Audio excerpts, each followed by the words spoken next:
This is One Killer Question. Digging into all the questions you need answered. But only actually addressing one. You're welcome.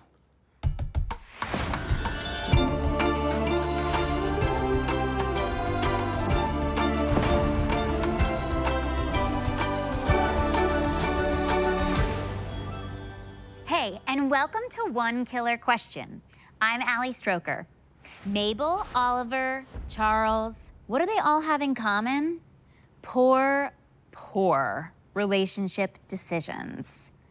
Wouldn't you agree, Chris Redd and Melissa Rivers? Thank you so much for being here. Thrilled to be here. Thank you for having me. So, we've all had some bad relationship experiences.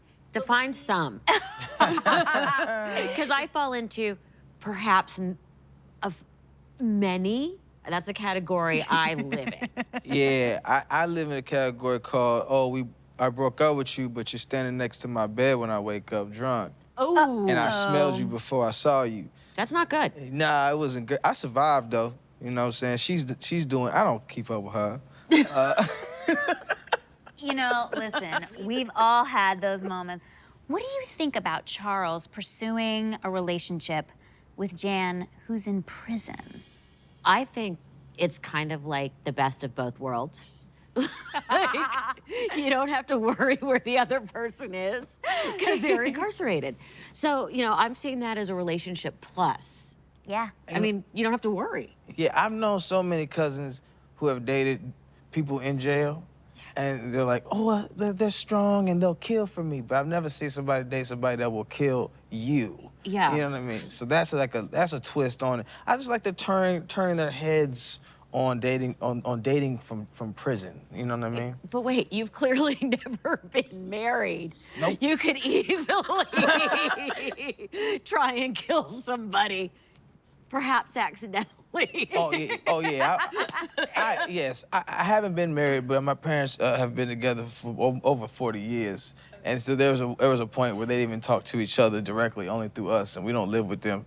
So I can only imagine how dark it gets at times. Oh, you have no idea. Yeah. She tried to kill him. I mean, New York tries to kill me every day. I still love this city. You know what I'm saying? I get it. Yes. I mean, do you feel like maybe Charles is just terrified of being alone? Absolutely. Yes, 100%. And Jan is sort of safe, but not. She's safely locked away. Exactly. I think things will change if she actually gets paroled. Yeah. Right. I think he would then really have to take a deep emotional dive to deal with his demon. And to her point, like, they only have to talk 10 minutes a day. So that's like super tight. This might, by the way, you might consider this. No one's gonna bother you when you're on the road. Yeah, but I think I'm missing a main part of the relationship I like, sex. Yeah.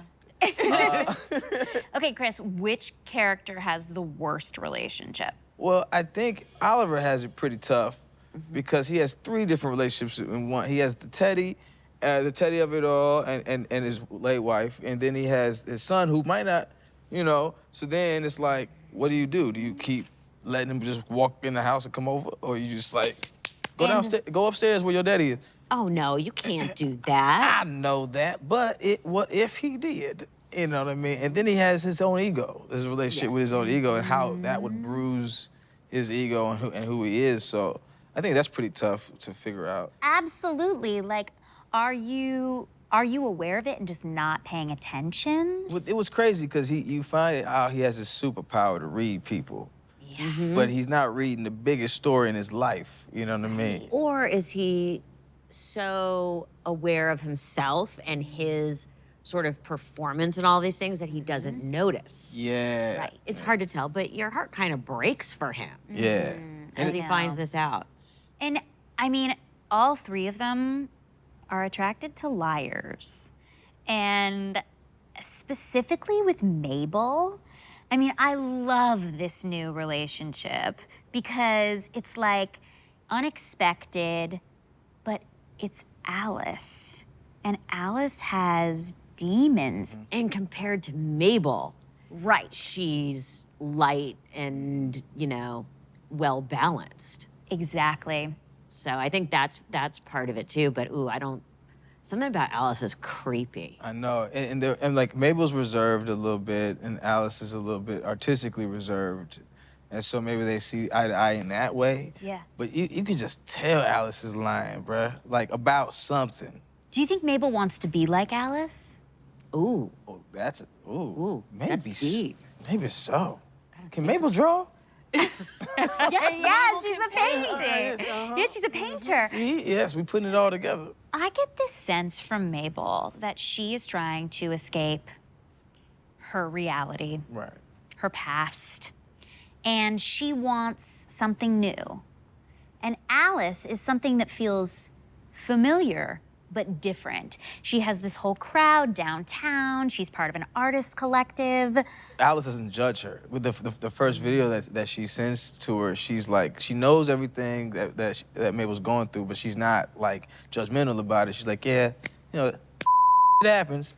You wanna come to this event? And that's like, I think that's what attracts Mabel initially to her. But I also think Mabel wants to be a part of that cool crowd. I mean, you even just look at the difference in how she dresses Yes. to go to the party. Yes. And you see her as like beautiful and sexy and trying, where normally we see her just being normal Mabel. Totally. So it's almost like getting a chance for her to try on a new skin. yeah. That's interesting you say that, 'cause I think both Oliver and Mabel are going through a similar levels of blindness to people. Because like he was blind to them sleeping together, and Mabel was blind to this woman obviously being somebody who's in it for another alternative reason, but she couldn't see it because she was just so excited about having somebody to connect with. I just found that. Do you think that Mabel has some intentions with Alice that are not like truthful? I mean, Mabel for me, like I see one thing, but sometimes her actions, I'm like, who is that girl? Well, I think we're all questioning, and have been for a long time, exactly who is Mabel. I find her sort of strangely naive and innocent, even though clearly she's been through so much and has such walls. So the fact that she lets Alice in and starts to, it's kind of like you just feel like this isn't gonna end well. Yeah. I see Mabel as more calculated than that, and constantly having to walk a line with her darkness a little bit. Yeah. You know what I mean? She's constantly, she's just the realist of of most situations, and like way smarter than the dudes most of the time. Which isn't that tough. Not not truly. super No. challenging. You got an egomaniac and a guy just trying to get by. Really, it's not hard to lap those two. Out of these three relationships that these characters are in, which is the most dangerous? Physically or emotionally? Both. I think Alice and Mabel. Because I think Alice could do real emotional damage. Right. So that's emotionally. I think emotionally, yes. Yeah. Physically, what do you think? Jan could escape and kill Yeah. Charles in a heartbeat. It wouldn't even be hard. It would I not had be that difficult. thought, too. She would knock on the door, he'd open it, and I'd do that. Yeah, Right. and then he'd be like twirling a cord, and she'd be twirling one around his neck. Hair, like, You know what I mean? this. Yeah. Yeah. That was the That was most adorable hilarious. moment I've ever seen in my life. I mean,